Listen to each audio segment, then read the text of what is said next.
Good day, people of corrupt Tampa. Today, what I have for you is a Citizens Review Board meeting, which was October 27th, 2020, 6 p.m. at the Tampa Convention Center. And this was held, it says in the rooms 14 through 17. This was actually, the entrance was at room 16. This is a long-winded video, and it's going to have my commentary through some of it. And let's tell you my opinion first off. Tampa, controlled by Blue ISIS, exposed corruption. Citizens Review Board is a joke. So, as this meeting starts, they're going to go through the regular, stuff that they talk about, rules of the meeting and so forth, so on. Now, this is a screenshot from before the meeting. I was actually seated to the bottom left of where this is when I was inside the meeting. Now, I would like to direct your attention to these two red circles, okay, that are here on this screenshot. And this is the actual, the tables up top here are where the guys, the review board members sit. And this is a podium. And this is a table with a monitor of some type.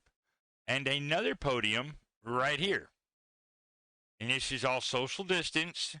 And all the chairs that are in this, these three conference rooms are very well social distance.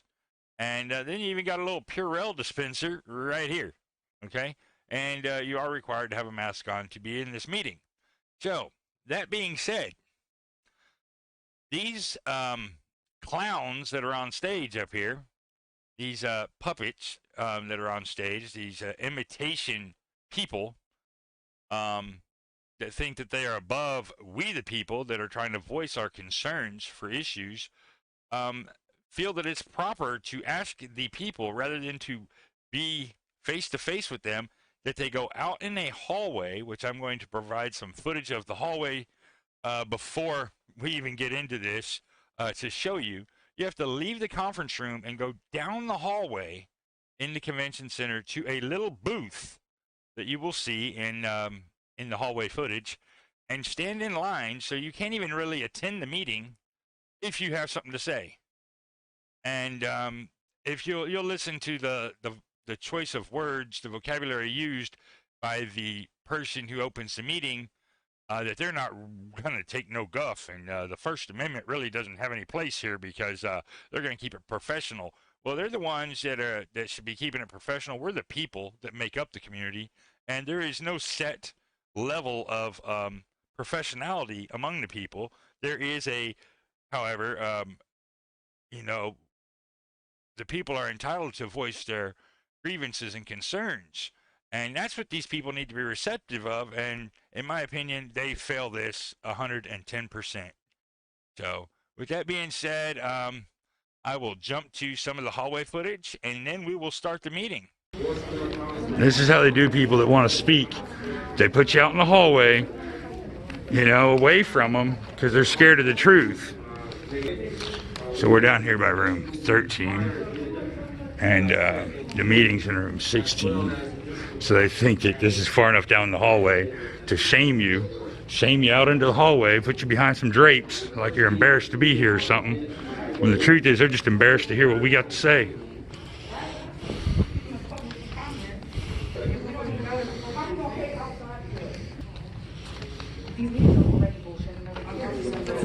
Straight up, you're on it.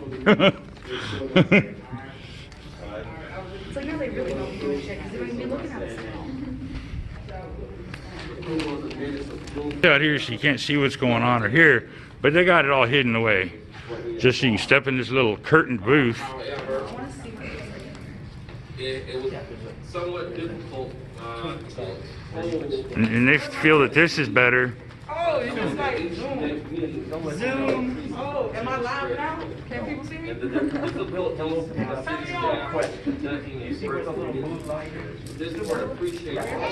This is what a clown show they put on. They put us out here in the hallway like we're shamed because they don't really want to hear what the people got to say. They're doing the best they can to avoid hearing what the people got to say. Approximately 3 hours. And the board was not able to get to the items for being given. Many of the speakers spoke numerous times. Yeah, you've been bad.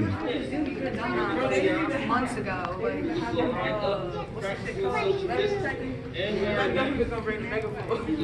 But their time is up at the 3-minute mark. This will be indicated by a buzzer. Students are not leave the kiosk when their time is up to allow the next person to speak. So here's the agenda for the meeting, and you know, sorry it's a bad picture, but it is what it is. It's a bad picture, period. So now you're fixing to hear them ask for your not only your full name but your address, so that you know you can be identified for this meeting, which it's a public meeting, and you shouldn't be forced to put your address and full name publicly, because that allows targeting of individuals that speak up in the community. So I find that this meeting is totally out of order for people's privacy when this is a citizens review board. We're supposed to be reviewing the cops, not giving them, well, these are the people that are speaking out against you, so now you have their full name and address to go target them. But hey, what do I know? I'm a conspiracy theorist, or, you know, I consider myself a constitutionalist. But anyways, with that, let's finish up this dribble drabble and get y'all back into the full meeting. So. Speakers will announce their full name and address. This is for the benefit of the clerk. It's taking minutes. Speakers must use professional business-like decorum. This means profanity is not allowed. That should be without saying. Hey. Speakers should act as if they are in a business meeting. Yelling and screaming is not allowed. Speakers may only speak once. Speakers may not yield their time. Comments should be limited to matters related to the Tampa Police Department. Comments should not be made regarding ongoing professional standard cases. Hey, October 27, 2020 meeting of the Citizen Review Board is now called to order. If you will, please rise for the Pledge of Allegiance. I pledge allegiance to the flag of the United States of America, to the republic for which it stands, one nation, under God, indivisible, with liberty and justice for all. Thank you. Madam Clerk, you can please conduct the roll call. Banks. Here. Collins. Present. Simmons. Tamayo. Here. Reyes. Present. Guy. Akil. Present. Blair. Present. Ngandala. Here. Let the record show all members of the Citizen Review Board is present, with the exception of our Vice Chair, Ms. Guy, and also Board Member Ms. Simmons. At this time, with the absence of our Vice Chair, I'm going to allow Mr. Tamayo to continue with the meeting guidelines. If you will, Mr. Tamayo. Thank you, Mr. Chairman. Please silence all electronic devices. The duties and responsibilities of the Citizens Review Board are to: 1, review completed department investigations involving use of force and cases of importance and interest to the community or the city. 2, to determine whether the disposition of reviewed cases was consistent with department policies and procedures. 3, to review matters of importance or interest and make recommendations regarding the handling of these matters. 4, to determine whether any revisions or additions to department policy and procedures are appropriate in reviewing matters of or importance of interest. And 5, report findings and recommendations to the mayor and Chief of Police. Cases that are brought before the Citizens Review Board are closed internal affairs cases that have been investigated and brought to the police chief for disposition. It is the Citizen Review Board's job to review the cases and render an opinion as to whether the investigation was done according to department policies and procedures. The Citizens Review Board members are provided the investigative files in advance of the meeting. The Citizens Review Board will hear from the department whenever matters of interest or importance are requested for review by the board or the department. As will be further discussed by the chair, members of the public will have an opportunity to address the Citizens Review Board during the public comment portion of the meeting. The coordinator for the board is Captain Kevin Schoolmeesters. Any person who wishes to make a complaint concerning a matter which may be considered by the Professional Standards Bureau should see Captain Schoolmeesters for information on how to file a complaint. The chair is responsible for maintaining an appropriate, business-like decorum during the meeting. The board should not discuss matters where the city or the department may likely be a party in litigation. The public comment portion of the meeting is coming up early on the agenda. So if you wish to speak, please line up at the kiosk now so you can be called in order. Please maintain social distancing and wear your mask. Thank you, Mr. Tamayo. Due to COVID, meetings at Old City Hall were suspended due to the room size.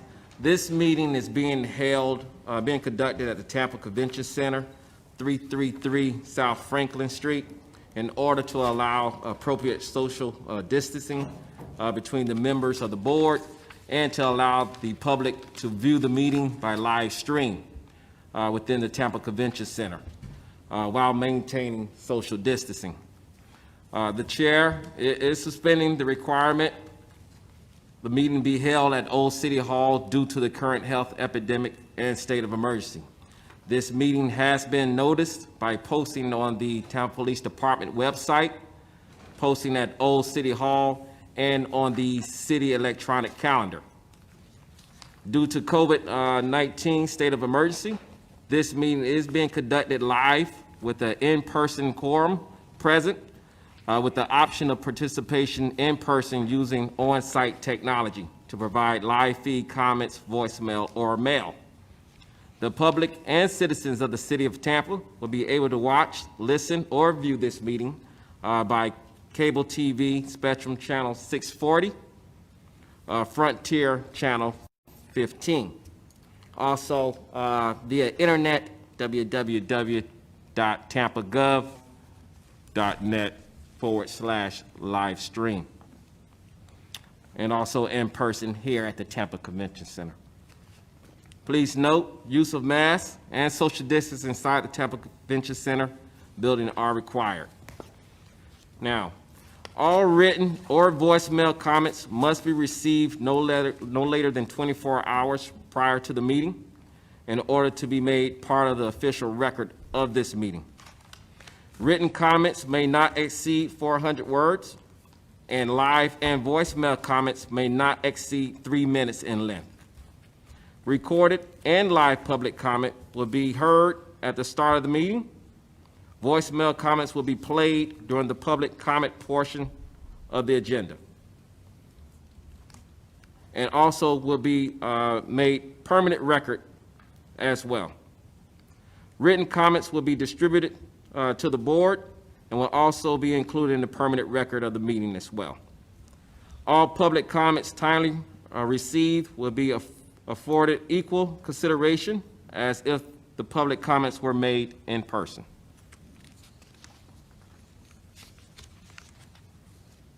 Tonight, we will be discussing the prior agenda set in June, as well as additional topics added onto the agenda at the request of the board and board members. We first need an approval of the minutes from the June 23rd, 2020 meeting. So moved. Second? Stephen Blair has made a motion to approve the minutes. And Devon N. Aguilera Iguodala. has seconded the motion. Any discussion?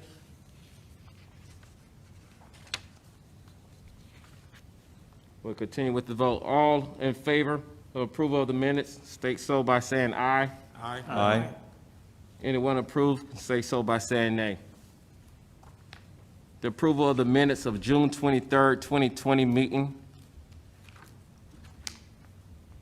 is approved.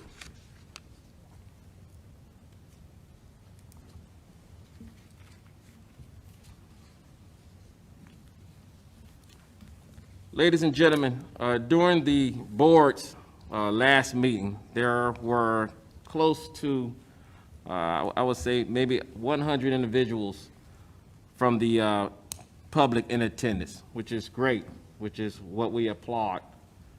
However, it was somewhat difficult to hold this meeting, knowing that each meeting only increases the potential spread of COVID, and the difficulties on city staff in conducting a virtual meeting. So this board appreciates all the hard work and time city staff have put into making this meeting possible. At the last meeting, the public comment portion lasted approximately 3 hours, and the board was not able to get to the items on the agenda. Many of the speakers spoke numerous times and failed to obey the established time limit. In order to ensure this meeting is conducted in accordance with the policies and procedures I am announcing as chair, I will strictly enforce the following rules for the benefit of ensuring an orderly and professional meeting. I am requesting the board not address public comment until the end of public comment. Speakers will be limited to 3 minutes at the kiosk. Speakers will line up practicing social distancing and wearing masks. Speakers will speak when directed and stop when their time is up at the 3-minute mark, which will be indicated by a buzzer. Speakers should not leave the kiosk when their time is up to allow the next person to speak.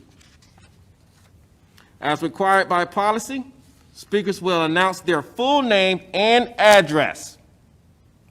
This is for the benefit of the clerk who is taking minutes.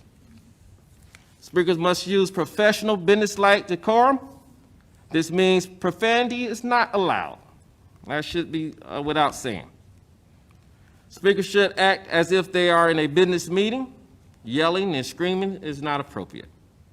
Speakers may only speak once. Speakers may not yield their time. Comments should be limited to matters related to the Tampa Police Department. Comments should not be made regarding ongoing professional standard cases.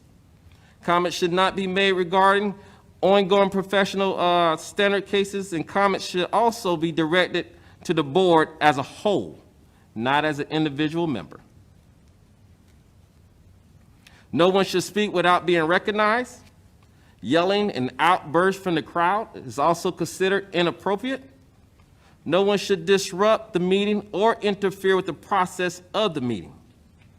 As chair, I will advise anyone who fails to follow these rules that they are out of order.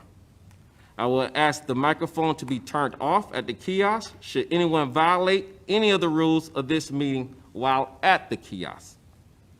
If the inappropriate behavior continues, I will call for a recess, and the board will adjourn for 10 minutes or as I determine necessary. Upon return, if the appropriate behavior continues, I will adjourn the meeting for the evening, and the meeting will be rescheduled for a later date. As chair, I can assure you that this board wants to hear from the public. However, as chair, I have the duty and responsibility of ensuring this meeting is held in a professional and businesslike manner. This board is meant to provide dialogue between the citizens and Tampa Police Department in a professional setting. Those who take this opportunity to make an unprofessional comment or act in a manner to disrupt the proceedings will only lead to the meeting being canceled, and no one benefits from that. I look forward to a professional meeting where people's voices can be heard. With that being said, let's continue with the agenda, moving on to the public comment portion. At this time, we will go to the speakers who are lined up at the kiosk for public comment. Please state your name and address. The clerk will start the timer for the speakers. I will now ask whether there were any. Am I on? Yes, you're on. Okay. Please state your name. Please state your name and address for the clerk. Richard Guerrero, 33612 is my zip code. Say, man, number one, y'all ain't got no way to contact y'all on here, okay? This is today's agenda, okay? That's how scared y'all are to really hear what the people got to say. Number two, we got problems. We can't get down and file any complaints in a proper manner. We go down and talk to internal affairs, and we don't have they don't even want to deal with us. Multiple people, you know? When are y'all going to act like big people and let us, we the people, file our complaints?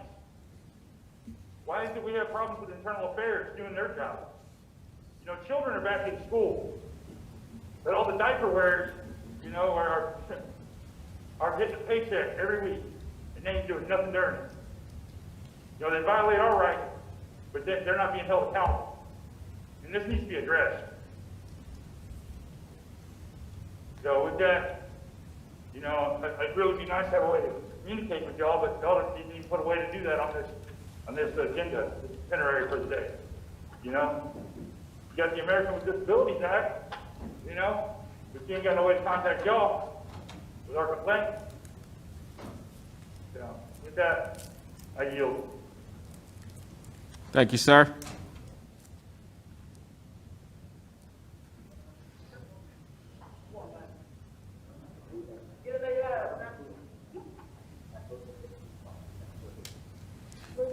Please state your name and address for the city clerk. Hi, my name is Madison Lambert. I live at 111 Blvd Bottom Drive. And I want to start by saying that the Citizens Review Board has not had an in-person meeting since June, yet you all conveniently forgot to let the public know about this one a week after the Tampa Police Department brutally murdered Dominic Mulkey for stealing a bag of chips and some Cheez-Its. Jane Castor and the police department love to pretend like transparency is at the forefront of y'all's politics. But how can you say that when you're not even transparent about a meeting, a public forum where people are meant to voice their opinions and y'all don't even let people know? I know people that would have done the public comment beforehand had they known it existed. But they told us the day of. I mean, 2 members aren't even there. 2 chairmen didn't show up. I wonder why, maybe because they didn't know. But anyways, I'm here to tell you that the Tampa Police Department are terrorists and that they have plenty of tear gas, rubber bullets, pepper balls, and even 1.5 million for new tasers, yet they still felt justified in unloading over 30 rounds into a man for the crime of being hungry. The family of Dominique said that he was hard of hearing, so there's a large possibility that he didn't hear or understand what the officers were saying when they were incoherently screaming at him, with no prior attempt at de-escalation. The video of his murder broadcast clear as day that the officers violated the 8-10-way policy that Castor and Dugan like to pretend will end systemic racism. It doesn't seem like they exhausted all their means when they immediately started firing at him a few seconds after he didn't comply. This proves that reforms are not enough. Even with having these policies in place, the police are still acting in accordance with how they are trained and how they are meant to, since they are merely extensions of slave patrols after all. Those police officers need to be fired. In any other job, if you mess up, you get fired. These people take lives and are protected by the law. You can't reform this. Are you my time? Oh. Thank you for your comment. There is no yielding of time. Next.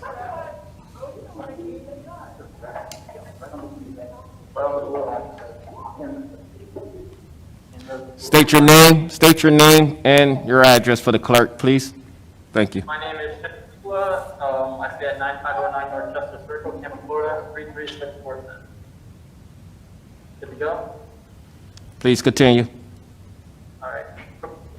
First of all, I want to thank you all for dropping this meeting only a couple hours before it started. No one knew about it. I see the City of Tampa social media accounts promote everything from Halloween events to random parks, but for some reason, you all can't publicize CRB city council meetings to promote civic engagement, but we all know that's on purpose. Anyways, last time I was here to talk to you all, you thanked us for coming out and speaking. But what good is that if you still refuse to take any action or actually listen to our concerns? Just a week ago, a man was murdered by TPD. TPD chased him 5 blocks away from the store where they unloaded over 30 bullets on a single man. He was hard of hearing and there was not one shot fired by Dominique. Yet the police officers got multiple clips on him. Dominique stole a couple dollars worth of snacks from a multi-billion-dollar corporation, and TPD thought that would warrant his life being taken away. Who is that serving? Who is that protecting? The police are not the judge, jury, and executioner. Committing a crime is not justification to kill a man. This entire case highlights the huge systemic issues within our society as a whole, specifically the institution of policing. The fact that in the middle of a pandemic, a man had to steal food just to put food on the table, while we as a city were somehow able to afford a $13 billion increase to CPD, is one thing. You all in this city do not care about human lives, or safety, or community protection. And who will hold these officers accountable? Chief Dugan claims that because of Marcy's law, TPD won't release the names of the murderers. Meanwhile, anytime a citizen is charged with a crime, all of their information is blasted on social media along with their mugshot. But I guess the law doesn't apply to states. And plus, Marcy's law is supposed to protect victims. How the hell are 2 officers who killed a man of victims? And earlier this year, the PBA versus City of Tallahassee, Judge Dodson of the Second Circuit Court of Florida explicitly ruled that Marcy's law does not apply to law enforcement officers while acting in their official capacity. So there's absolutely no reason why Dugan should be allowed to shield these officers from public accountability. So will you all hold them accountable? The Citizens Review Board is supposed to represent the people of this community, not the cops. You all are supposed to have power back and serve as an oversight body to keep the police department in check. But historically, this body has consistently stood on the side of the most violent, oppressive, and brutal organization in Tampa, the police department. At this point, it's clear that the clowns over at the city council don't give a crap about us after they funded the bloated DP budget. But I urge you, please take a stand against DPD and stand with us in demanding accountability, or else these pigs will continue to murder everyone in our city. Thank you. Thank you.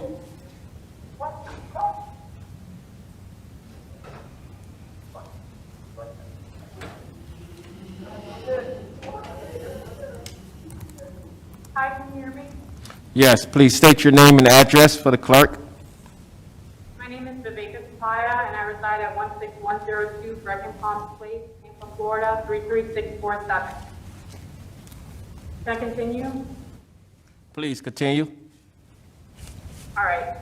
I'm here today, not planning to. I woke up this morning and I didn't realize that there was going to be a Citizens Review Board meeting today, but thanks to my fellow organizers and activists here in Tampa Bay, I was notified of this last-minute Citizens Review Board meeting, and I was able to show up today.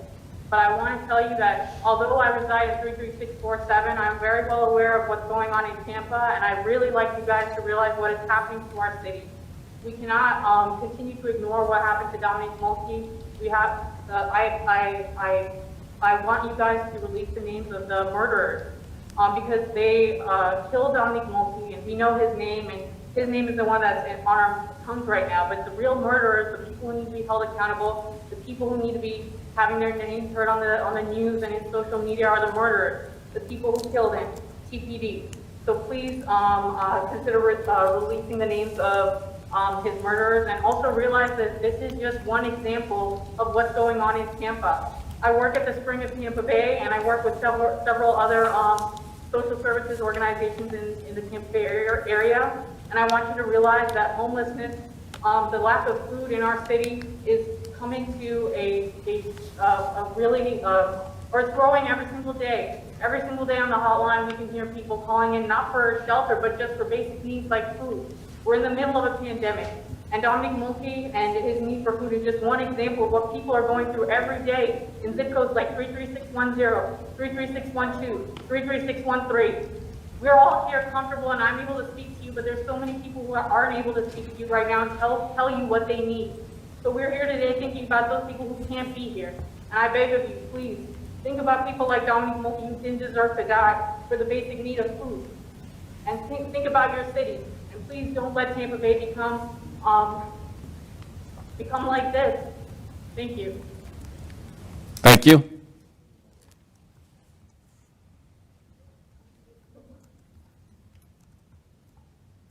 My name is Jay Passmore. My address is 18918 H-E-I-A-N Way, Lutz, Florida, 33558. Oh, that's Chief Dugan's address. My bad. The main reason why I'm coming here today is because I want the board to be embarrassed with yourself. I want you to be extremely embarrassed that you sit on something called the Civilian Review Board, and a man was murdered by Tampa police last week, and none of you have done what was needed to bring the community out here to air their grievances, concerns, and heartbreak to you. Now, the chairman stated that this board is supposed to be a professional way in which citizens and the police department can communicate. So what was your portion of reaching out to the community so they could tell you what they thought about it? Over 30 shots. Last week, we marched the last step that Dominique took. We walked in his shoes with his family. There were still bullet fragments in the gate behind him in which he was shot. I'm not here to ask you to release names because I know you don't have that power. You don't have any power.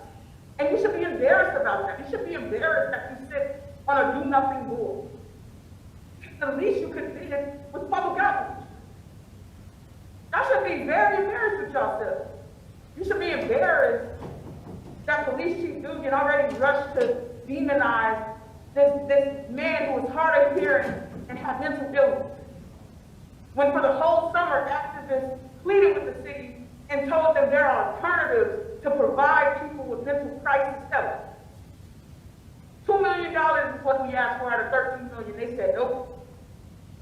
Where are y'all? Where are y'all advocating on behalf of the citizens for being beat and abused by Tampa police?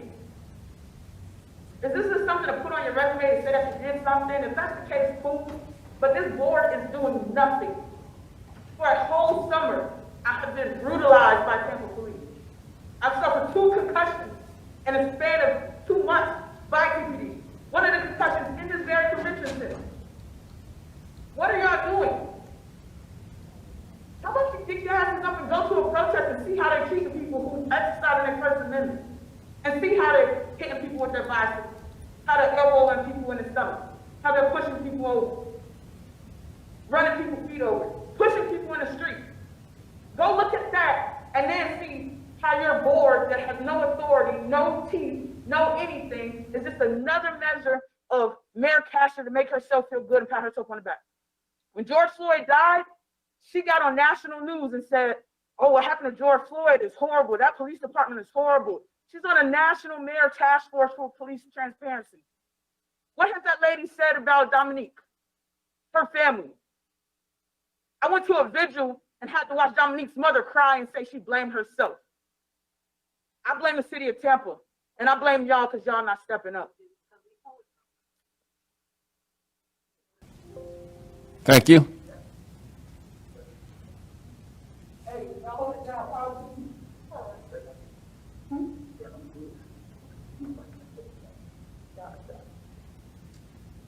All right, good evening. My name is Alicia. I reside in zip code 33559. The last time that I was here, we had over 3 hours of public comment. I assure you that probably could have happened if we didn't get notification within hours. So everything that's already been said, I'm not going to reiterate it. You're going to hear it again. What I strongly want to push up to you guys is, like Jay just said, You guys don't have any power. What I need and what I am demanding as a citizen of Tampa is for you guys to get subpoena power. However means you need to do it, you need to get it. Because not just with Dominique Mulkey, in the event of Jonas Joseph, whose family still has not received answers nor justice, TPD thought it was necessary to unload 125 rounds towards this man, and they claim no dash cam footage exists. There are witness statements that go against what TPD claims, and we're expected to take TPD's word for it, and that's what happens when there's lack of accountability, lack of transparency. We need accountability and we need transparency. And the first step to that is giving the citizens or subpoena board subpoena power. I won't, reiterate. The purpose of this meeting was to address the use of force. With the use of force in Tampa Police Department under Chief Dugan, it has increased. That's already been stated through the protest. Myself, I've also been, without provocation, use of the chemical agents. That has increased by over 224% in the past 15 years. I'm just going to reiterate again, you guys need subpoena power. You guys need an independent investigative panel for investigations. The CRB should be able to conduct an independent, separate from Tampa Police Department, thorough background check on potential new hires. You guys should be able to actively be involved in investigations prior to them closing. I know that was something you guys stated last time. Oh, we can do that after it closes. No, it needs to be before a case closes. That's really all I have to say. I know others will say more and say it better. But again, please push for you guys to get subpoena power if you guys need it, because otherwise you're a do-nothing board, just as Jay said. Thank you. Thank you.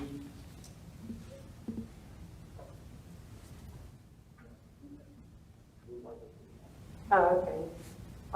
Good evening. My name is Bree Johnson, and I was here at the last meeting where there was over 3 hours of public comment, and I'm not going to touch on things that have already been touched on. I'm going to speak as someone who was recently victimized by TPD. So Saturday, well, at that time it's Sunday, at 1:11 in the morning, I was standing at the corner in Ybor, not at a protest, not yelling at anybody, just there with my friends to have a good time. I see a man being thrown out of a club and there's like 9 people on him, right? So when he gets outside, there's TPD officers who go and jump on him, and there's so many people to get this one man to the ground. So with everything going on, I go and I stand in the sidewalk piece closest to the street to record what happens. I have the footage. Not at any point did I yell at the police. Not at any point did I voice my opinion as to what was going on. Nothing like that. Those police officers never addressed me. I never addressed them. So as I'm standing there at the sidewalk closest to the street with my friend, as well as other people who are watching the same thing I feel somebody pull on my arm and say, move. I naturally yank away because I don't know, you don't put your hands on me.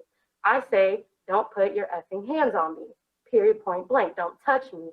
Then the police officer wants to still say, I said, back the F up. I said, I'll do that, don't put your hands on me. You don't have the right to put your hands on me.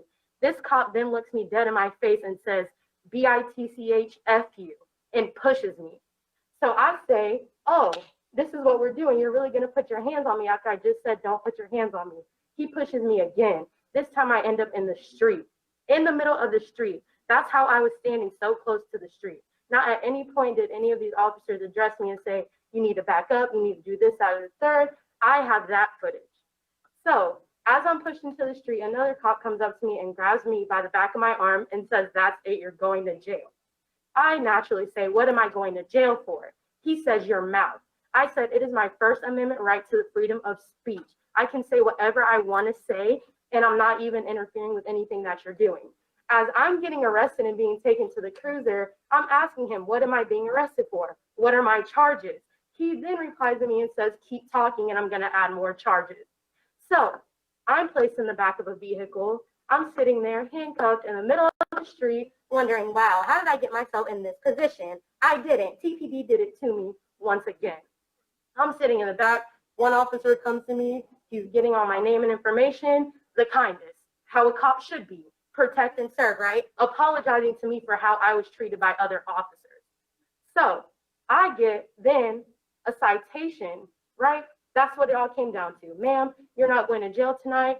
We're just going to give you a citation.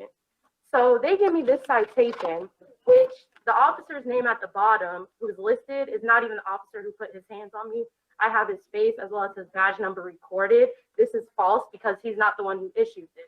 Second of all, the cop who wrote this just pulled his cruiser up. He did not see anything that transpired. That's number two. How are you going to write a document that you didn't even witness yourself? Number three, I get trespassed from the Ritz for 365 days, which is no problem because I don't go there. I wasn't there, nor have I set foot in there that whole night. So they had to use this piece of paper as a justification to try to give some order to me about how I deserved everything that just happened. I'm tired of TPD being able to do whatever they want to do with no accountability. I'm tired of citizens being brutalized. You tell us to stop protesting, okay. Protesters still get targeted outside of the street, outside of the protest. So what are you guys gonna do? The last time we were here, we said if things continue, there's gonna be a dead body on TPD's hands. And as you can see last week, look what happened. I'm not asking for no, oh, pity, you feel bad for me. I don't care. I'm not here for that. I just want y'all to be able to hold these police accountable like y'all say y'all can. Period. Point blank. And I have the bruises. Thank you.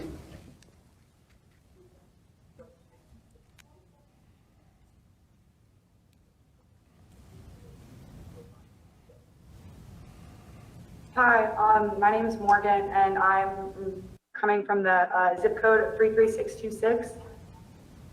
And, well, okay, as we all know, a common theme that has consistently been brought up, not only today, but the meeting back in June, which was 4 months ago, is accountability and transparency, and yet there has been no improvement. There has been no, you guys haven't given us anything. There has been no changes. Like, I don't understand what is not sitting, because the Citizens Review Board needs to have the ability to conduct independent investigations into police infractions and misconduct. This would ensure that citizens can be confident that their voices are being heard and removes the implication of bias and corrupt practices. Facilitating a transparent relationship between the Professional Standards Bureau of the TPD and the citizens they represent would serve to boost confidence among the people. However, there is a huge lack, in fact, zero transparency and major discrepancies between the truth and what is reported by the police. You can understand how police investigating police infractions is unreliable in and of itself because it leans towards conclusions of favoritism and bias. As much as TPD loves to boast online at tampabaygov.net about their strong commitment to the fair treatment of all citizens, their actions, efforts, and policies prove them to be anything but dedicated to fairness and equality. An independent review board comprised of unbiased members that are unaffiliated with the TPD would foster more trust and establish more credibility between the TPD and the people. One of the major points of a democratic system is the ability for different institutions that are governed by the people and for the people to check up on and balance out each other. The police department of Tampa, and this is said time and time again, has zero accountability, and it's honestly pathetic. It's sad. Like, you are an institution that gets millions of dollars and you can't just be transparent to the people who you're representing to trust and serve, or to protect and serve. They cover up their mistakes with lies and always fail to investigate and report the truth, which is their one job that they are failing at repeatedly, time and time again. The police are failing at doing their jobs. The department is failing at holding them accountable, and you are all failing at doing something about it. So please, stop failing and just do something, because you haven't for the past 4 months when this room was full. Instead, this time you just shoved us out into the hallway so you wouldn't have to look at us face to face. Like, that's just as sad and pathetic, but I yield my time even though I can't. Thank you.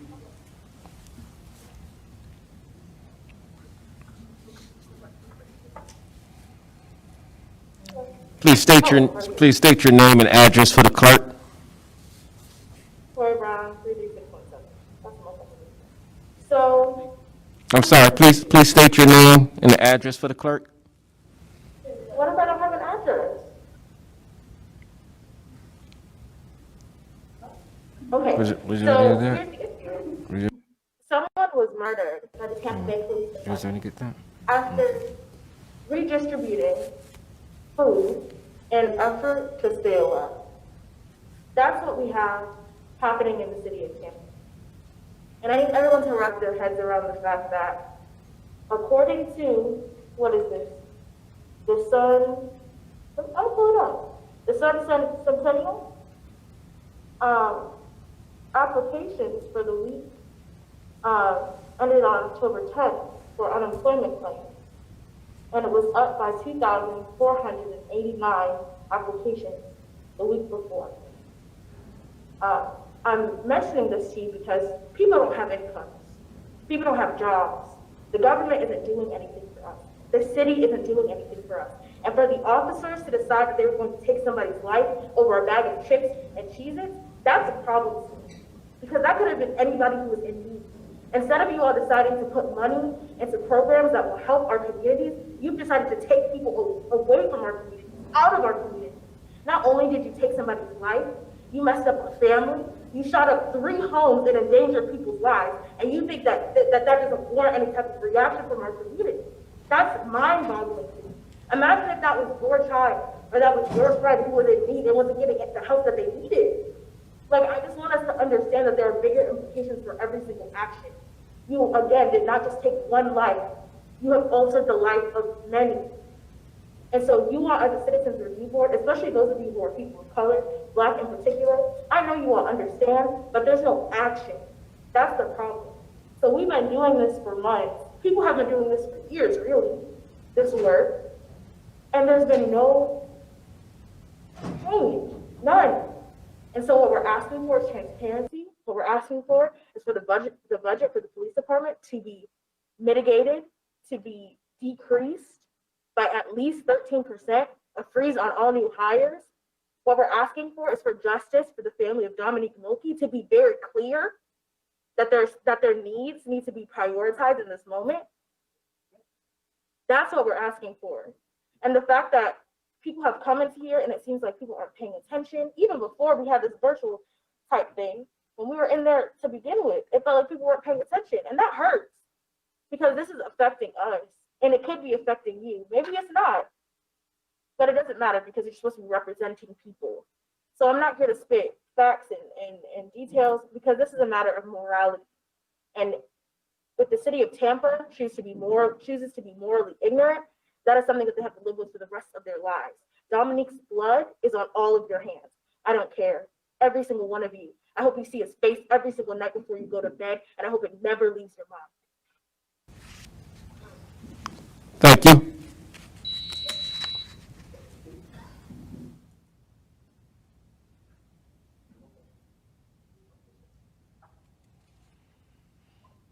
Hi, my name is Vasi Akishina from area code 33624. I just want to make a few comments starting off with the first one. We've been protesting for quite a few months now. And with protesting, you would think that there would come some change, and unfortunately, we haven't been able to see any of that. I initially started it because we did want justice. We still haven't received that justice. In the midst, people have been injured not only while protesting, but continuing to being killed by the police task force who is sworn in to protect and to serve. And at this point, I think we're looking for more than answers. We need actions. And hopefully those actions don't take another 4 months to happen, because what's happening right now is these problems are still not solved. People are still angry.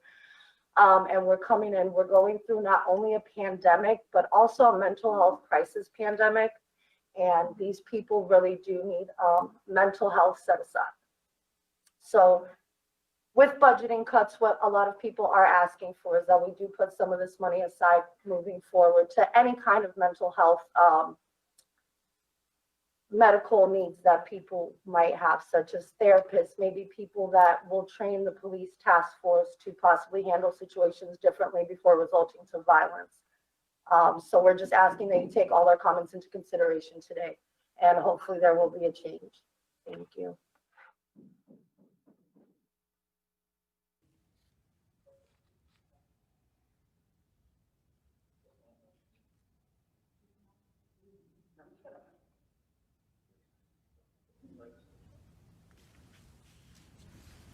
Hi, my name is Tatiana Morales, and I live at 3102 Grand Pavilion Drive, 33613, Tampa, Florida. So I wanted to come here to talk about what's happened in our city. In our city, our officers are consistently abusing our citizens whenever they're exercising their right to speak, but they're also abusing our citizens when that isn't happening, when they're going through the rounds in our neighborhoods, when they're coming around and shooting at sidewalks in the streets for a kid getting chips. When policies like 8 can't wait don't work, because they don't work. We're seeing it right now. Everything that has been done in this city, everything that we propose to do to create meaningful change has not been looked at, has not been addressed. All our concerns and our demands have constantly been thrown away. And you see what happens? A young boy with an intellectual disability gets killed outside a Dollar Tree. We saw the shots through the fence where one of the neighbors had a heart attack because of how scary that is. Imagine gunshots going through your fence. Imagine your family sitting at home wondering, hey, what's going on? Oh yeah, they just killed a kid that couldn't hear because they couldn't take a moment to back up and think, what's the best thing to do in this moment? This is why your job as representatives of our community is to recommend so much change and radical change that is needed. Over 12 cities in this community, in this country, have demanded for defunding the police and reallocating resources. I'm demanding more than that because we keep seeing kids die and die and die. This is for Jonas, this is for Josiah, this is for Kai, this is for everyone that has had their blood on these city streets. And by all of you hearing what we're saying, you need to do better. You are our connection to the Tampa Police Department in a way that they won't kill us. Because if I go to TPD, they'll shoot me in the head. I'm another black kid. I don't matter. But you are the ones in charge. You are the ones that can make these recommendations that they might listen to. Demanding subpoena power, demanding the firing of Chief Dugan, demanding better requirements for accountability. Because there is no accountability.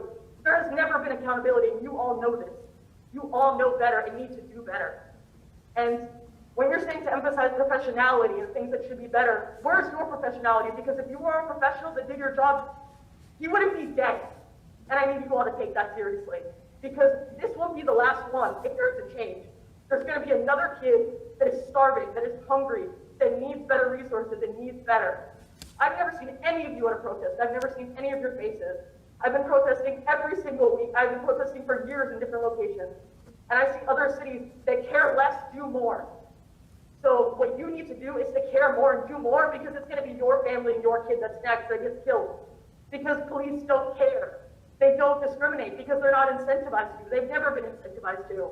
They go around to every protest covering their badges, covering their numbers, showing that they're not actually a citizen. They hide their identity. But we can't. I can't hide being black. Yup.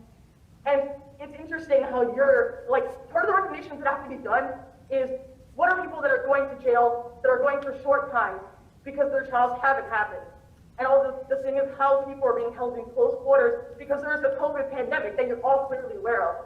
So you all need to do better for our city. You need to do better for our citizens. You need to demand radical change, because radical change is what would have saved Dominique's life. I'll thank you all when you actually make. Thank you.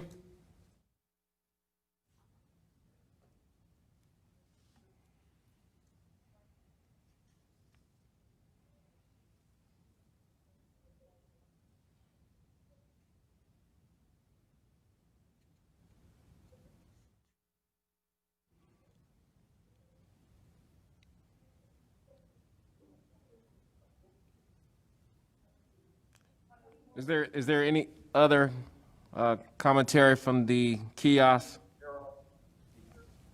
Okay, so that concludes the kiosk commentary. Thank you for your comments.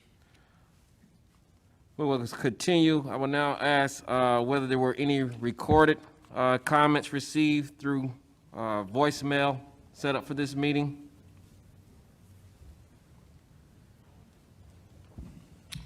Chair, Mike Schmidt, there were no recorded comments received as of earlier this afternoon. Thank you, sir. I will now ask if the clerk received any written comments. No written comments. Madam Clerk states there's no written comments. Thank you. That's going to conclude the public comment portion of our meeting. The chair has not set any review investigations for this agenda, as we have other matters the board wanted to address. We'll now move on to the community and Tampa Police Department matters Mr. Chairman? of the agenda. Mr. Chairman? Yes, sir. There Mr. were- Tamayo? Thank you, Mr. Chairman. There were a few comments made by the citizens about the relative lack of notice of this meeting. Could we, for the record, just indicate what public notice was provided and when? Yes, sir. If you will, Mike Schmidt, if you can Yes, share sir, with Chair us. Mike Schmidt. The clerk posted approximately, I believe it was 10 days ago, on the city calendar, the notice that this meeting was being held for tonight. In addition, there was notices placed at City Hall soon after it was placed on the city calendar. I don't know the exact date, but I do know that in addition, the third place it was posted was on the TPD website on the 20th. It was posted. It shows that it was posted on the 20th. Right on the public website for Tampa Police Department, there is on the left side, Citizen Review Board. You click on to the agenda and it shows that the agenda was posted on the 20th for tonight's meeting, announcing the third way that this meeting was announced. Mr. Schmidt, was that any different than the type of notice that was posted before the June 23rd meeting? Was that procedure sir. any different? No, sir, that's how these meetings are posted in those three manners, those three ways. Thank you. Dr. Collins? Mr. Smith, Mike Schmidt, if you can remain at the podium, I think there's a few more questions. just one. Dr. Collins?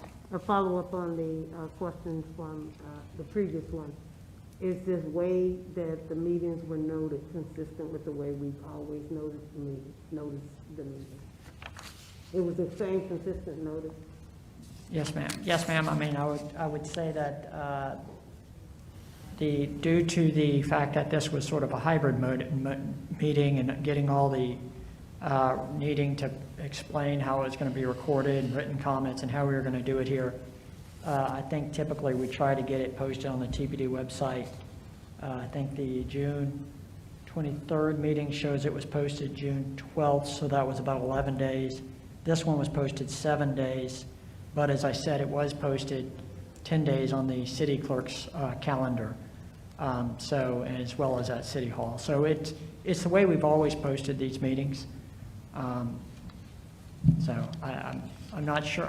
Sometimes social media may pick these meetings up and get distributing through their own public social media, might catch on or see that the meeting is happening. This one, I guess that just wasn't happening until somebody personal social media saw it and started posting it today, and I think I'm guessing that's what the comments were about, that they didn't see it on the public social media sites that they were posting.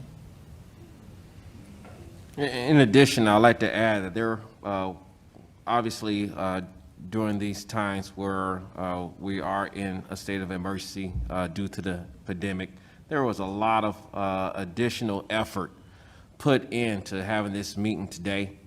So again, the city staff being available, what you see put together here today didn't just come overnight. There was a lot of effort put into this to have this meeting, to be able to address such issues and be able to listen to some of the concerns of our community. So let's keep that in mind as well. Thank you. Thank you, Mike Schmidt.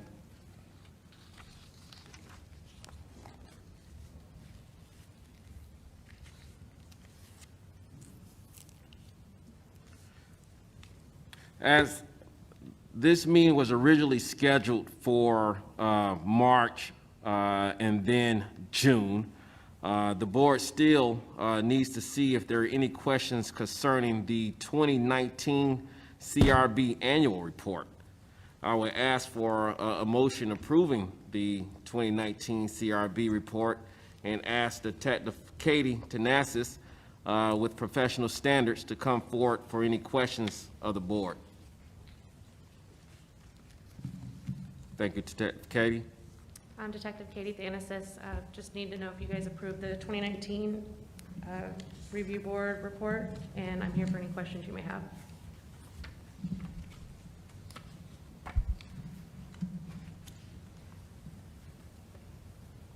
Mr. Chairman, I have one question on If you will, Stephen Blair. On the bottom of page 3, it references formal and formal required by policy number totals that don't make sense. On page 3 of the annual report, Yes. can you speak up a little bit? I heard the numbers don't make sense. Yes, on the bottom of page 3 of the annual report, it totals the formal disposition findings of 27, but the numbers don't add up to 27. I'm just wondering. I think we're looking at two different things. My page 3 has board finding and recommendations at the bottom for a specific case and a disposition.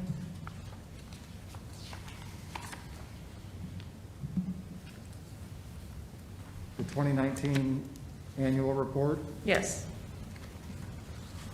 the copy I was provided has, this is page 3.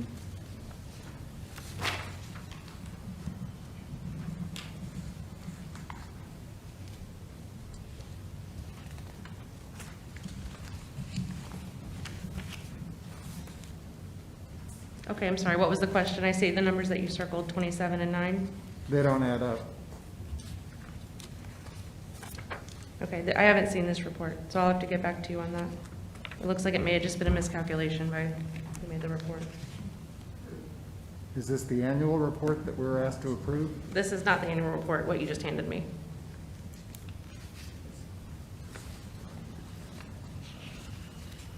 This is specific to formal and formal required by policy cases investigated by each division. It's not part of the 2019 annual report. I can bring you my copy of it if you'd like to look at it.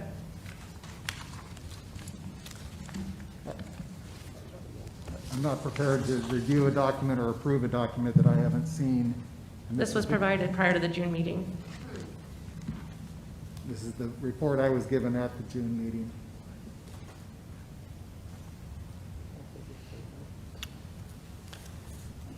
Stephen Blair has presented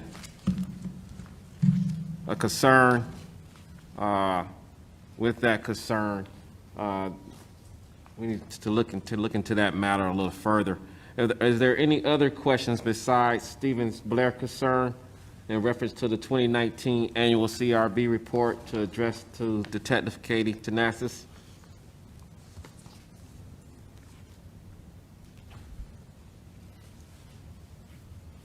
You're not asking us to approve it in lieu of what Stephen said?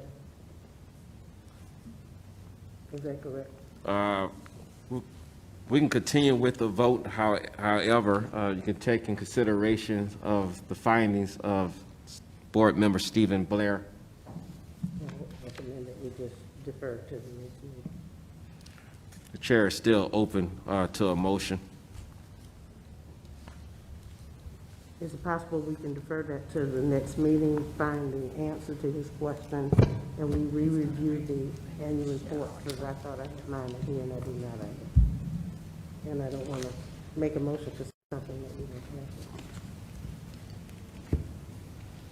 have. With no motion on the floor, then we. That was the suggestion, so I'm going to make a motion that we defer I make a motion that we refer the annual report to the next meeting. Second. Dr. Collins has made a motion to deter the CRB, 2019 CRB annual report for approval for the next scheduled meeting. Stephen Blair has seconded the motion. Any discussion? All in favor of the motion, say aye. Aye. And opposed, say nay. The motion is approved to deter the approval of the 2019 CRB report after additional findings in reference to the concern of Stephen Blair, which will be discussed on the next scheduled meeting. And the next scheduled meeting will be stated during the announcements for staff portion of the agenda. Mr. Chair, since the motion has passed and we're making reference to the 2019 annual report, and the reason I went along with Stephen's concern is I don't see that at the bottom of page 3. And so we need to make sure that we're all looking at the same thing. So I'm looking at the annual report for 2019, and I don't see that at the bottom of page 3. What he was asking, so I thought it would be best that we get some clarity on it. So I don't see those numbers, unless I'm looking at the wrong report.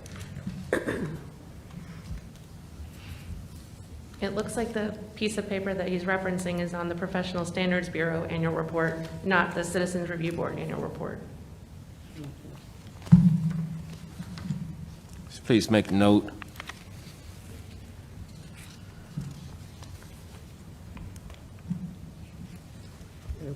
Can we concur? Yeah, I concur, and even if a copy of it go back out again, so we're all looking at the same report for next meeting. Can you hear me? Yes, I'm saying ma'am. if we can make sure that a copy of this is sent out so that we're all Yes. making reference to the same document for the Yes. next meeting.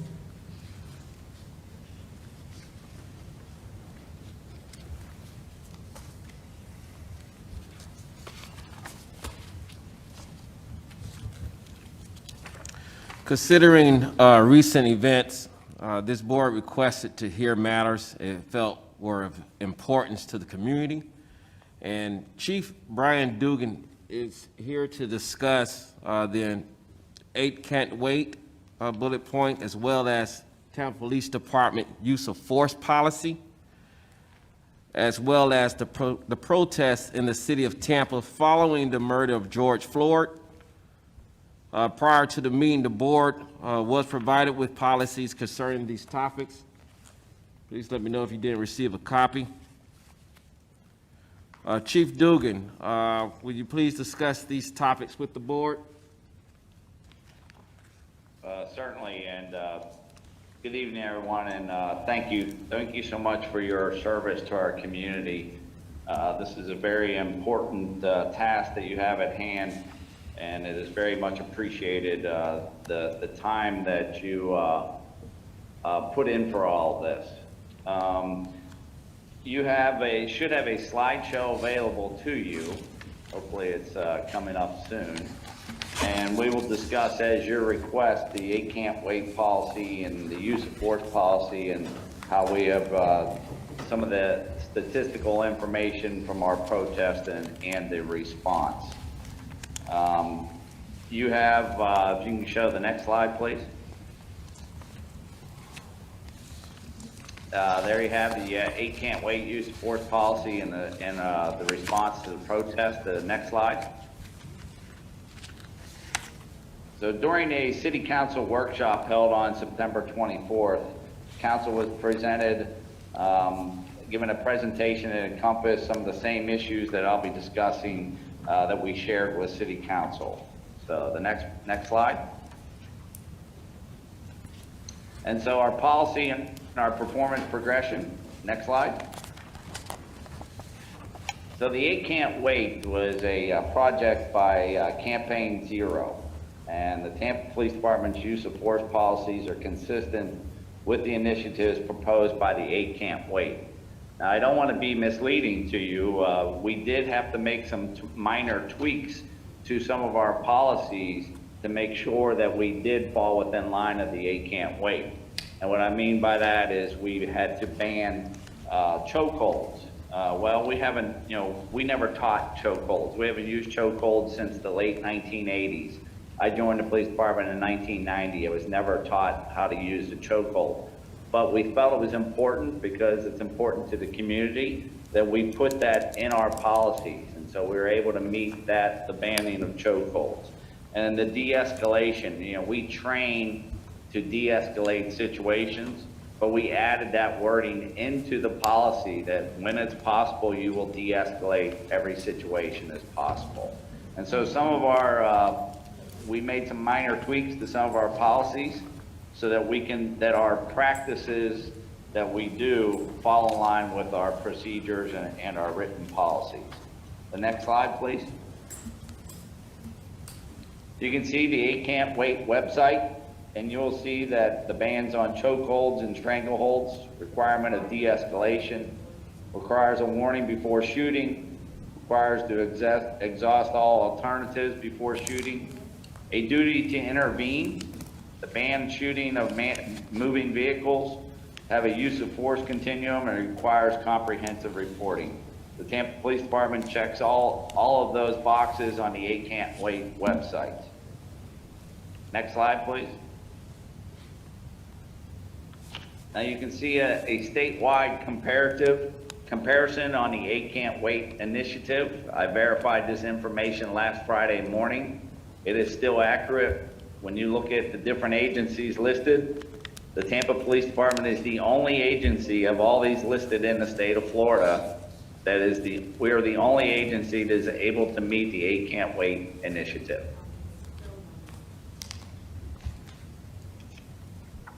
Next slide, please. When it came to protests in Tampa, we've had, since everything started, we've had 186 protests in Tampa, and that was as of October 23rd. And all this started back at the end of May. We've had 10 protests that have led to arrests. Of those actual protests, we've had 125 people taken into custody at protest, but we've had a total number of arrests of 184. If you recall, we've had some buildings that were set on fire the very first night. We've had some other issues, and so when you look at the total amount of arrests from civil unrest and protests, it's up to 184 of those. Like I said, I think it's important to note that out of 186 protests, only 10 of those protests have led to arrest, even though some of those numbers were quite high. Next slide, please. Some of the initiatives that we have going on is we're always trying to get better, always trying to listen to people. Our deadly force investigations are now being conducted by Florida Department of Law Enforcement. That's an outside agency, but what they're going to do is they're going to, when an officer is involved in a shooting, they will do the investigation, but also what we call in-custody deaths will be investigated by Florida Department of Law Enforcement. I think it's important to note that the George Floyd murder was an in-custody death, that wasn't a shooting. So that's why I bring that to your attention. We have the Chiefs Community Advisory Team that I discussed the last time you had your meeting, the Mayor's Community Task Force on Policing, and we are working with USF and other experts in implementing some of these recommendations. Next slide, please.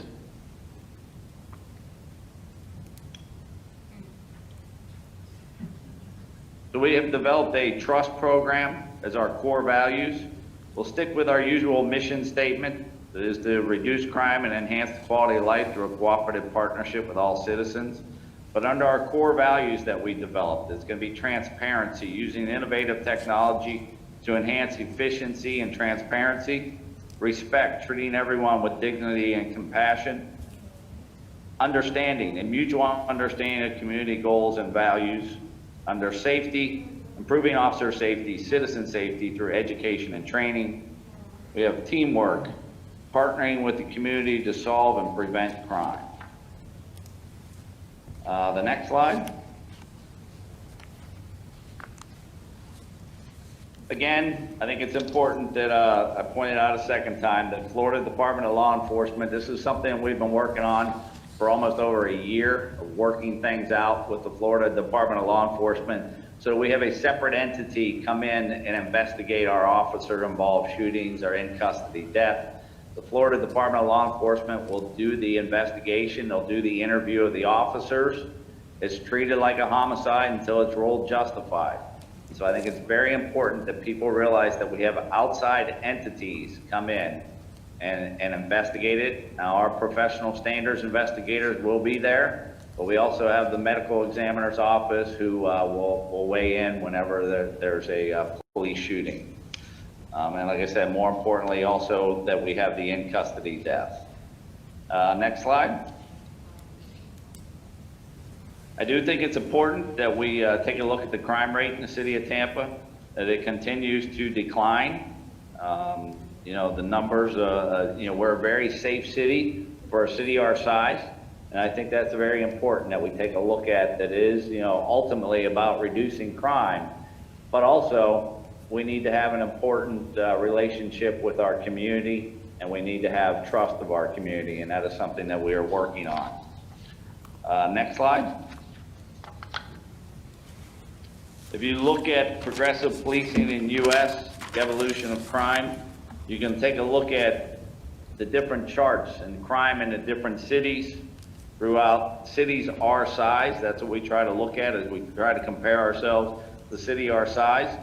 And you can see how our crime has continuously declined over the years compared to what other cities our size. Next slide. This is what we call our policing philosophy of Big Five reduction. So we look at the Big Five crimes, which we call burglary, auto burglary, robbery, auto theft, and violent crime. And that's really what is important. You look at auto burglary, back in 2002, we had over 5,000 cars stolen, or broken into, I'm sorry. 1,400 cars were broken into last year.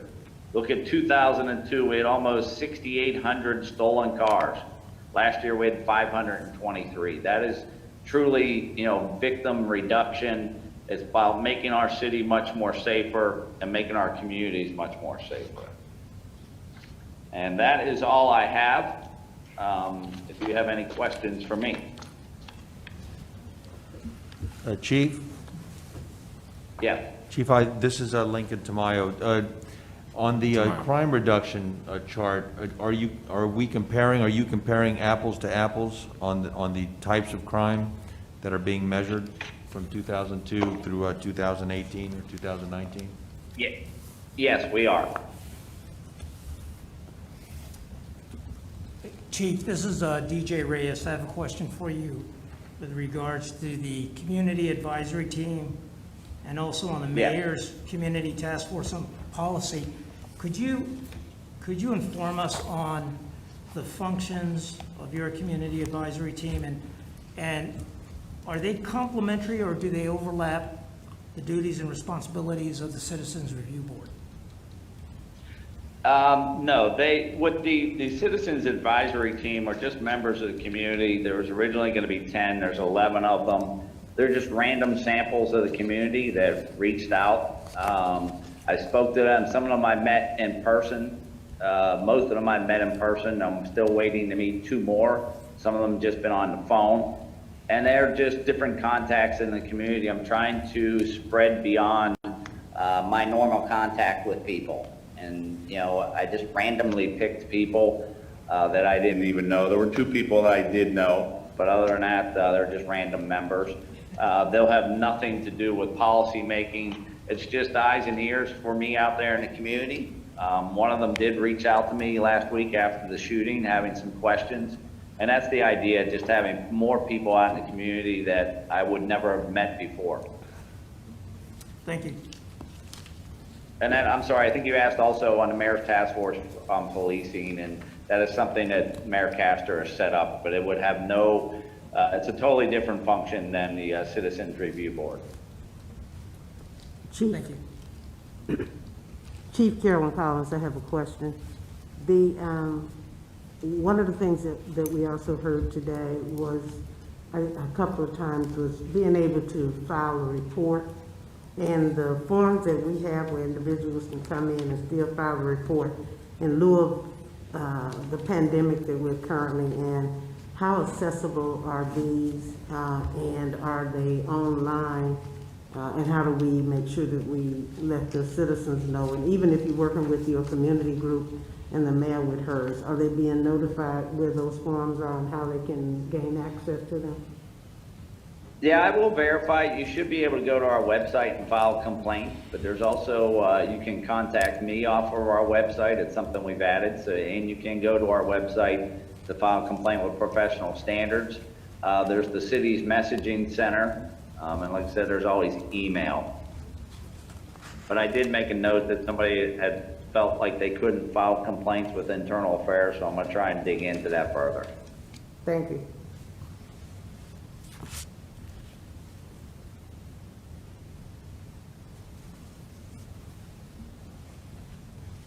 Chief Dugan, Steve Blair, one follow-up to Dr. Collins' question. What is the anticipated response time to a complaint that's filed electronically or by email?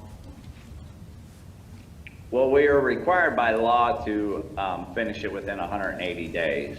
It depends on how complex the situation is, depends on how long the investigation may take. You know, if it's something minor, we can usually clear it up within a few weeks. It just depends. But if it's a serious allegation, it could take some time. But we're required by law that we have to get it done within 180 days. So I'm sorry, let me clarify. I wasn't really looking to see what the resolution rate would be, but notification that a communication was received. Okay, I'm sorry. I would hope that they would get notified within a day or two, especially within a business day or two, I guess I should say.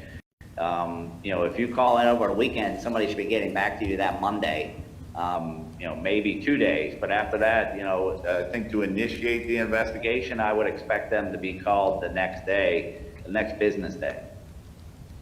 Thank you.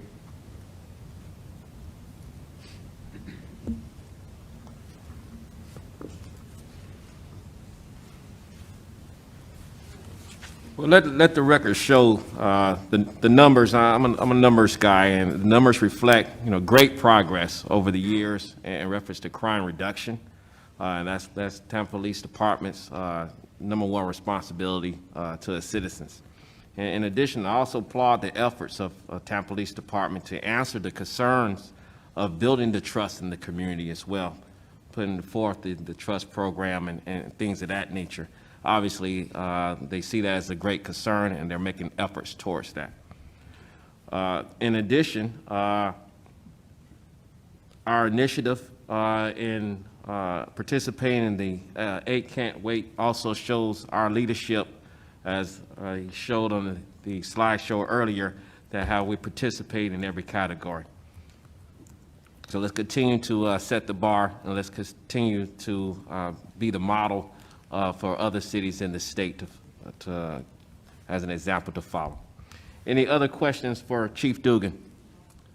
Chief, this is Lincoln Tamayo again. Can we assume that FDLE is currently investigating the shooting from last week?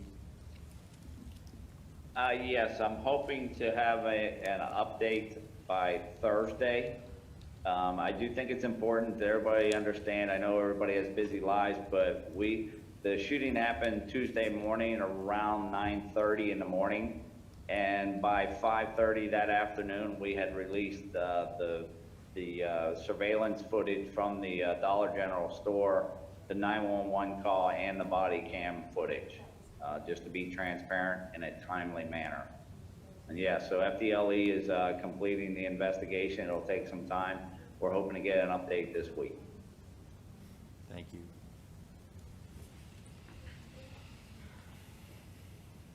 Any other questions or comments or concerns addressed to Chief Dugan from the board?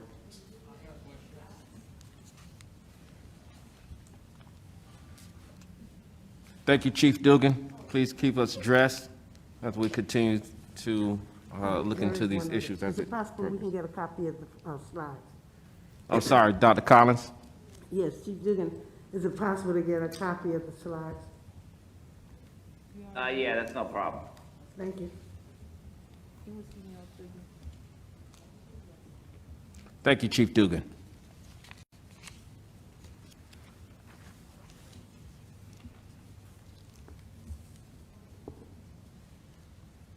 Are there any other new matters this board wishes to discuss currently? Yes, I do. Are we still up on the F or with G? Yes, we have not moved on to CRB staff reports of business. Okay. The next agenda item is the CRB staff reports or business. Here to present the proposed CRB City Council revisions is legal advisor Mike Schmidt. If you will, Mike Schmidt, approach the podium, state your name. Hey, good evening. Mike Schmidt, Assistant City Attorney. With regards to the Citizen Review Board matters before City Council, as the board is aware, there have been discussions by the mayor and both City Council about changes to the Citizens Review Board. These discussed changes concern the duties of the board as well as membership and qualification for the board. As the proposed revisions are still sort of in a state of flux, I don't think it's necessarily prudent for me to go into all the proposed changes and spend a lot of time discussing them tonight because they may or may not be adopted and we're not sure what's going to happen with City Council at this time. These matters have been discussed before City Council, so hopefully you've all been able to listen in and hear what's being discussed. At this point, as you know, there's suggested language that's been presented, brought before City Council, but at this point it's not even scheduled for a first reading. I'm not involved in these revisions. It's being handled completely by the City Attorney's Office. I believe the City Attorney's Office has reached out to many of you, and hopefully you've had a chance to weigh in on your comments. At the last City Council meeting, you may have heard that when they were discussing the Citizen Review Board, at the meeting which they were discussing the Citizen Review Board, a motion was made, and so that's where it currently sits right now. The City Attorney was requested to take into consideration the comments from the PBA, the ACLU's 10-point draft, and Councilmember Dingfelder's comments, and to develop a new draft to be presented before Council on November 19th, 2020 under staff reports and unfinished business. So that's where we currently sit for the Citizens Review Board changes that are being proposed. And that's my update, sir. All right, I did have the opportunity to sit in the City Council workshop in regards to the Citizen Review Board. And there's a lot of things that were being addressed, a lot of concerns from the community in reference to the Citizen Review Board not having power, not having teeth, not able to do this, not able to do that. Those concerns, I can tell you this today, are being addressed. I'm looking forward to the new revised Citizen Review Board that will allow Citizen Review Board to be a little bit more active and a little bit more involved in reference to continuing to build the bridge between the community and the Tampa Police Department. So let's definitely, Mike Schmidt, keep us abreast on that as it develops, and we welcome those revisions.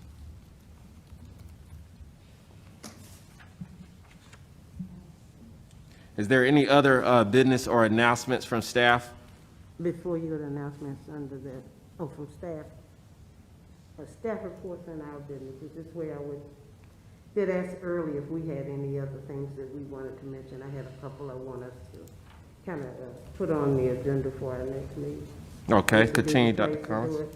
It's under CRB kind of information, if I might at this time. If you will, continue, yes. Dr. Collins. We at one point last year, I think it was, decided because we didn't have a community real heavy interest that we actually had a workshop, and we came up with topics that we thought might be interesting to the community, and we had speakers coming in to come at our meeting, speak on those particular issues, and at least they would be aired and people would be informed about a number of things that was going on. Having done that, we also at that time realized that maybe we would go from a monthly meeting to every other month meeting, and then of course we hit the pandemic, which has stretched our meetings out because of that. I'm going to ask at our next meeting that we go back and I'm going to say this in respect of the city staff, Ms. Mercer and Mike and everyone. I'm really concerned with the question that I'm about to ask, but I'm going to ask it anyway.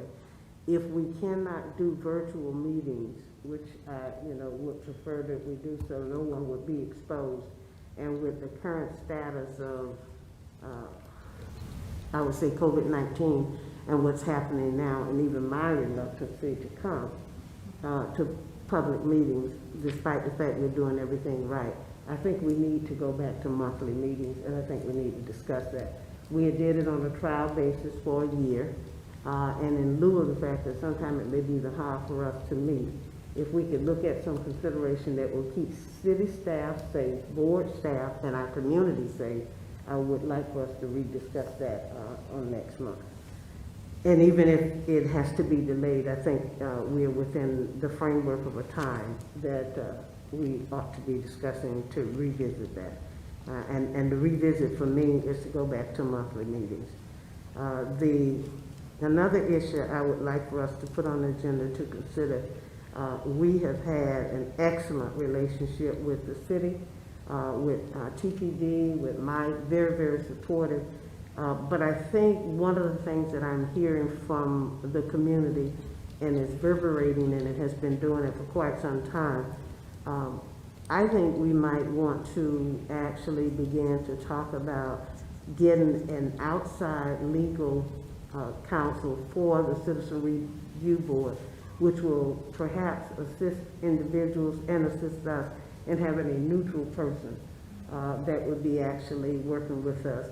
Might take a few dollars or a few dimes for a small budget, but while the city council is looking at some things, that's one of the things that I think we might want to discuss. It may not be something that we can make a decision on, but I would like to put it on the agenda for a discussion point. The other I would like to put on the agenda is, and it's consistent with some of the other boards that I've noticed in the city of Tampa and the county of Hillsborough, if we have a large number of people like we did at the last meeting that we had, and we say 3 minutes for everyone, we would be here probably for quite some time. And it just, notices may not have been as great for the meeting tonight, but I think we might want to look at the total number of people that have signed up to actually speak and the amount of time we allot to them. I hate to use another board, but you know, a school board is 3 minutes, but if they have a whole lot of people, they then take it down to 2. We do want people to come, we do want people to communicate with us, but we may want to consider making some adjustments in that, and I would ask that we put that on a future agenda, maybe not next month, but we begin to take a look at adjusting the time for public comments based on the total number of individuals who've signed up to speak. And then the last one is, we did this when we did the surveys, and we had a very detailed list of media that we wanted to go to make sure that individuals knew about the surveys, and we went back out to it again. It may be time for us as a board to consider our meeting notices going beyond, you know, inside. Maybe it's time for us to go to a public access, whether it's the Times or the Sentinel or La Gazette, and we just send a notice out. And if it's a monthly meeting or every other monthly meeting, we send that notice out. And if it's incumbent upon us to take that on as a board's responsibility and working with the city staff, then I think that's something we want to do so that we at least adequately notifying individuals beyond our traditional way that we've notified them in the past. And I think for me, that's it. And Dr. Collins, I would agree with that. Looking to Maya. Looking to Maya, please continue. No, I agree wholeheartedly with Dr. Collins' suggestion that we broaden the horizon as far as notifying the public and using additional media outlets to let the public know that we've got these meetings in play.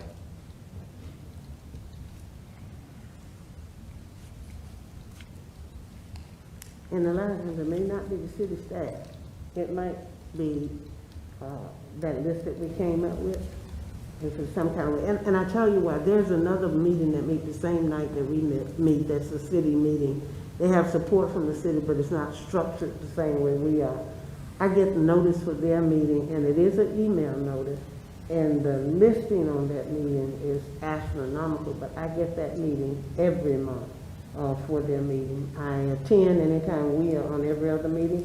Prior to the pandemic, I would go to their meetings, but it is and it goes out, and it's just an email, and it's a city, I'm gonna say a city entity, but not at the same level that we are, or even perhaps city council.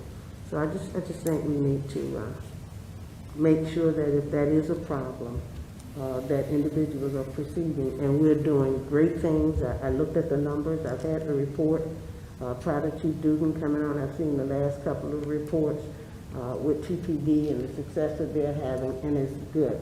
So whatever we're doing, we want to make sure that we're showing that level of success. We want to have that level of transparency. We want to have that level of community involvement as well. So that's why I kind of came up with some of these things. So I kind of got them listed. I know the Mrs. Mercer probably got them recorded for us, but I would like for us to address that. So that's it. Thank you. Thank you, Dr. Collins. And I could concur. You made some very good, valid points for discussion, and which should reflect in a motion in future meetings. But as you are aware, the board is scheduled to meet on the fourth Tuesday of the month. And the fourth Tuesday of November and December both fall on holiday weeks. Therefore, this board needs to decide if it wishes to convene in January or try to see if there can be a meeting during a non-scheduled week. Let me also remind everyone that we are dealing with a pandemic, and we do have the responsibility as well with keeping not only ourselves and families safe, but also our concerned citizens. So, and at this point, it doesn't seem that the pandemic is slowing down. So I do have some concerns with that moving into the holiday season.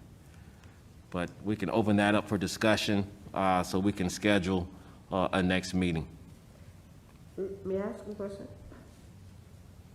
Is the only way we can meet is just so we can't do virtual? Mike Schmidt, if you can share with us the challenges with going virtual in reference to sunshine and things of that nature, please. Yes, sir. Just for the board's understanding, a meeting like this took approximately 10 city staff to get this meeting tonight. And I think it's safe to say countless number of hours, if not days. Everybody from our T&I side that are here and had to prepare early and come even days before, and they work normal hours during the day, and then this is night. So, and all city staff that have been working these things work from the beginning of the day and have been here all day. So that is what we're having to do just to have this meeting. Now, when you try to have something like City Council's doing, that of course City Council is a fully funded and legislative board, we have to have City Council meetings, we have to have legislation continue, we have to have resolutions get passed, we have to have ordinances get passed, we have to keep that business going. So that funded body has a funded staff, and that staff takes literally, I've spoken with the staff, they spend days preparing for those meetings, to have the virtual meetings, to have people sign up in advance, to have it done orderly where they're saying, okay, John Smith is the next caller, and then registering everybody in advance. It's not an easy task. It's not something for someone who doesn't have knowledge and understanding of how to conduct a meeting like that they could pull off. It's not something I could pull off. It's something that somebody who has to spend, I was told, for city staff, 12 hours at a minimum preparing for just one person preparing for that virtual part of it. So it's a lot of work to do the virtual part of the meetings, which was part of the reasons we haven't been able to hold these meetings. We don't have that staff, unfortunately, due to, we're trying. So we've dedicated a ton of resources for tonight's meeting, and I can't I can't sit here and tell you that we'd be able to do this virtually at this point. A good point. And if I could, I looked at November, December, which is what we're talking about the holidays, and we usually take the holidays off, at least one of them. And I would think that with the, I would call it borderline positivity rate for the virus and the increased numbers going into the winter time, the potential for flu season, I think December could be a good month for us to go ahead and say that's the month we're going to take off. We just met this month, but it would be nice if we can clean up some of the items that we have, looking back at the annual report for 2019 before we get into 2021.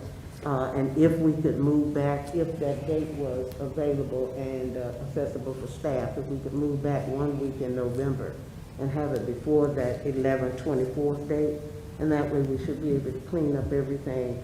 And then, this is me just talking as a suggestion board, and we consider just taking the December month off, because we normally do one of the two anyway. I said that because I think if it's going to get worse, and personally as a healthcare retiree, I think it is, I think December is going to be worse than November. So I would say that, and then I would ask that we get together in November, because we did a workshop meeting once before that was different. Perhaps that's something that we could start doing if it would be easier and staff didn't have to do it and wouldn't have to do the recording, et cetera. Maybe we could do a virtual workshop one month and have a meeting the next month until this pandemic is behind us. And I think we're going to have some pandemic times all in 2021. But there's so many things going on, and we leave such a large void. And I do understand when people say, you know, it's been 4 months since you met and things of that nature. And if we are going to be a citizen review board and address the issues that are occurring, you can't have that kind of board and be effective. And I thank the staff and I thank the chair for getting us here tonight because we tried to do last month and we couldn't. And so to me it's important that we meet, but it's important that priority be set on keeping everybody safe as well. Our audience need to be safe, our staff need to be safe, and we need to be safe.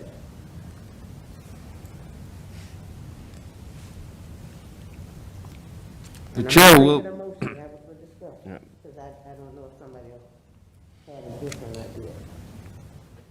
As many other board members will like to continue this discussion in reference to the next scheduled Citizen Review Board meeting and how it will be transponded as well.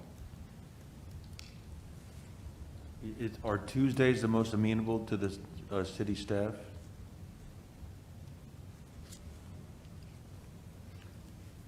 I will just say, just a couple of considerations with regards to that, the week in, I guess now the third week in November, that's 3 weeks away. We're going to have to obviously get an agenda, set it real fast, and make sure city staff is available. That is 3 weeks, so we would have to really get moving on this. Or how about splitting? That's one concern. The other is I can't tell you as I sit here whether this facility is available or City Hall is going to be available. I would have to check into that. I'm not sure if the clerk knows that information up right now, or if that's something we're just going to have to let you know. Is it possible that we not put you guys on a tight schedule for 3 weeks and skip November and go to the early part of December, 1 or 2 in December? That would get you past November and at least at December before we get into the holidays, but as early as possible in December to stay away from flu season, weather changing, et cetera. Yeah, again, that's just going to be contingent on availability of a room, but yeah. Mr. Chairman, is the meeting not scheduled for November 24th? Was that not? It's on my calendar, that's why I'm asking. It was up for discussion. I don't think there was a motion and a pass of approval of a motion to continue the meeting on November 24th. That's why it's up for discussion now.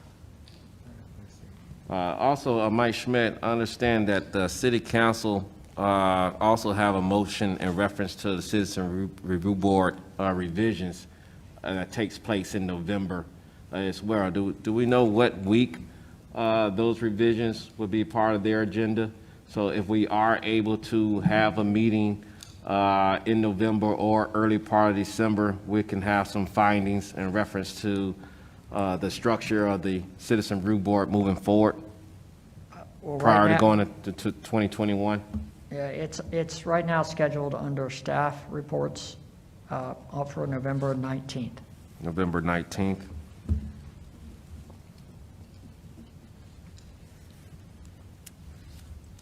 With availability still being the question, the chair will be open for Citizen Review Board meeting before the 2021 year.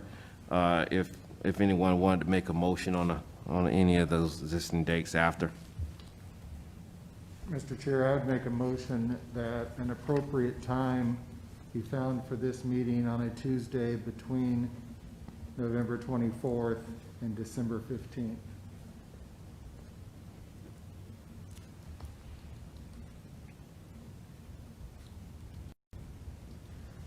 I almost want to make a second, Steve. but I would like for you to move that 15th back to the 8th. Is that okay? That's fine, acceptable. With a substitute to move the 15th back to the 8th based on staff finding availability. I would say that we at least have one meeting before 2020 to close out. So the motion Between the dates, yeah. The motion as amended would be that staff find an acceptable time on a Tuesday between November 24th and December 8th. On a Tuesday, so not both months, but a Tuesday between those dates. Sure. Whatever the staff, yeah, and I second it. Okay. We have an amended motion by Stephen Blair to consider a meeting on Tuesday between the November 24th and December 8th, depending on availability of city staff and also convention center availability as well. Dr. Collins has seconded that motion. All those in favor say aye. Aye. All opposed say nay.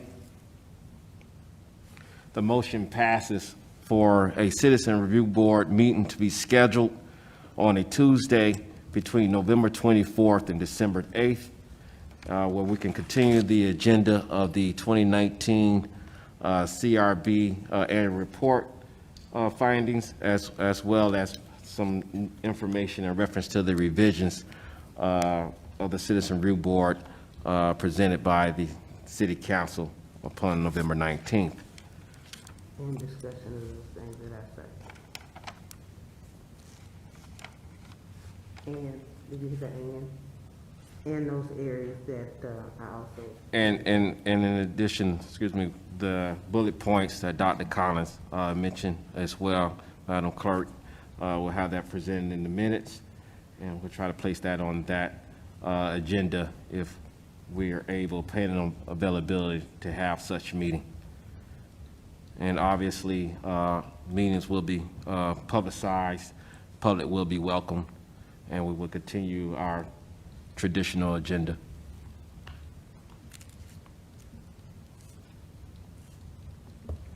Board members, for any reason, if we are able to establish a date, again, depending on availability of staff and venue, are unable to attend the next meeting, please notify Ms. Mercer at least 48 hours in advance so we can ensure that an alternate will be available. Are there any final comments or questions?